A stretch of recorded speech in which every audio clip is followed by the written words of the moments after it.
আসসালামু আলাইকুম। বাংলাদেশ জামাতি ইসলামীকে উদ্দেশ্য করে বিএনপির যুগ্ম মহাসচিব রুহুল কবির রিজভী সাহেব বলেছেন, আপনারা কোন সেক্টরে যুদ্ধ করেছেন, আপনাদের মুক্তি যুদ্ধে ভূমিকা কি? আসলে বিএনপি শীর্ষস্থানীয় নেতৃবৃন্দের পক্ষ থেকে যখন জামাতের বিষয়ে এ ধরনের বক্তব্য দেওয়া হয়, তখন কিন্তু স্পষ্টতই তাদের মাঝে যে একটি দ্বন্দ্ব, বিএনপি এবং জামাতের মাঝে যে একটি দূরত্ব, সেটি কিন্তু দৃশ্যমান হতেছে।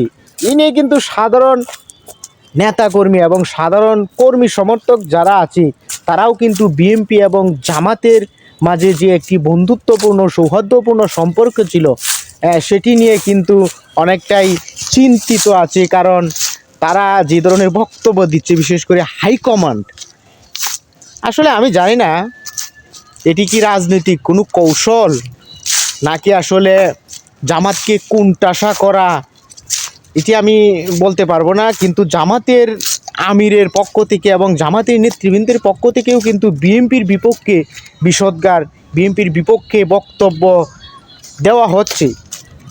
আসলে এগুলো রাজনৈতিকই আমি বলবো। তারপরেও দেখা যাক, নির্বাচন রাজনীতিতে শেষ বলতে তো কোনো কিছু নেই।